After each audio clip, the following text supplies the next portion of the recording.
రేపల్లె అనే గ్రామంలో అనిల్ అనే వ్యక్తి తన కుటుంబంతో నివాసం ఉంటున్నాడు. అనిల్కి తన భార్య షారోన్, 3 పిల్లలు ఉన్నారు. అనిల్కి అతని ఫ్యామిలీ అంటే చాలా ఇష్టం. అతని వర్క్ క్రేన్ ఆపరేటర్గా వెళ్తూ ఉండేవాడు. షారోన్ తన భర్తను పనికి పంపించి తన బిడ్డలను చూసుకొని ఇంటి పని చేస్తూ ఉండేది. ఆ రోజు నైట్ ఆ ఫ్యామిలీ మొత్తం చాలా హ్యాపీగా భోంచేస్తూ ఉంది. కానీ వారి జీవితంలో ఇప్పుడు ఏం జరగబోతుందో అని వారికి తెలియదు. మరి కాసేపట్లో అనిల్ భయంకరమైన సిచ్యువేషన్ను ఎదుర్కోబోచున్నాడు.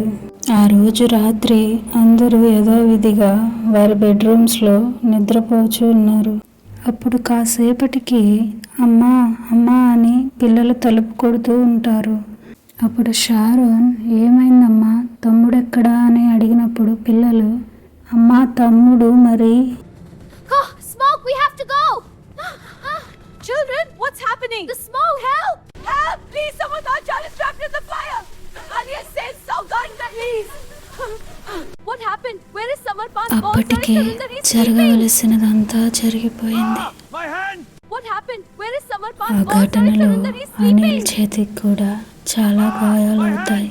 వెంటనే తన బంధువుల సాయంతో అనిల్ సమర్పణ్ హాస్పిటల్కి తీసుకువెళ్తాడు. సమర్పణ్ 12 రోజులు హాస్పిటల్లో ఉండి తన చిన్న గుండె ఆ గాయాలను భరించలేక ఆ క్షణం ఆగిపోయింది. ఈ బాధను మరిచిపోలేక షారోన్ తల్లడిల్లిపోతూ ఉండేది. ఇలాంటి ఒక బాధ ఏ తల్లిదండ్రికి రాకూడదని కోరుకుంటున్నాను. చూడండి స్నేహితులారా, మన జీవితంలో ఎన్ని కోల్పోయినా దేవుడు మాత్రం మనల్ని విడిచిపెట్టడు. ప్రతి క్షణం ప్రతి నిమిషం మనల్ని గమనిస్తూనే ఉంటారు. యోబు జీవితంలో జరిగిన సన్నివేశాలు మనకు తెలిసినదే. అతను ఒక్క రోజులోనే సమస్తమును కోల్పోయాడు.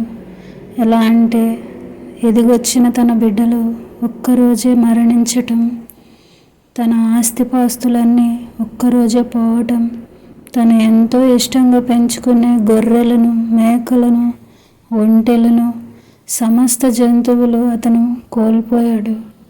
తన ఇంటిని కూడా అతను కోల్పోయాడు. మరి ఇన్ని సహించిన యోబు విశ్వాసముతో ఒక మాట చెప్పాడు. అదేంటంటే యోబు గ్రంథం 1వ అధ్యాయం 21వ వచనంలో యోబు ఇలా అంటున్నాడు, యెహోవా ఇచ్చెను, యెహోవా తీసుకొని పోయెను, యెహోవా నామమునకు స్తుతి కలుగును గాక అని. ఆ క్షణం యోబు ఎంతగానో విశ్వాసంతో దేవునికి కృతజ్ఞతాస్తుతులు చెల్లించాడు. అలాగే అనిల్ జీవితంలో జరిగిన ఈ సంఘటన కూడా మర్చిపోలేనిదే. ఆ సన్నివేశం అతనిని ఎంతగానో గాయపరిచింది. అతను కోలుకోవటానికి చాలా సమయమే పడుతుంది. అలాగే యోబు ఇవన్నీ కోల్పోయిన తర్వాత మనశ్శాంతిగా ఏమీ లేడని మీకు తెలుసు. తన శరీరంలో వచ్చిన రోగాన్ని బట్టి అతను ఎంతగానో నాశనమయ్యాడు. కానీ ఇది మనుషుల దృష్టికి చెడ్డదిగా ఉన్న దేవుని దృష్టికి ఇది మేలుగా ఎంచబడింది. అలాగే స్నేహితులారా, మీరు చూసినది ఈ వీడియో కథ కాదు, ఒక స్టోరీ కాదండి. ఇది రియల్గా జరిగిన సిచ్యువేషన్. మా కుటుంబంలోనే జరిగింది, ఎక్కడో కాదు. నా సొంత తమ్ముడు కొడుకే ఈ విధంగా మరణించటం చాలా దుఃఖానికి గురి చేసింది.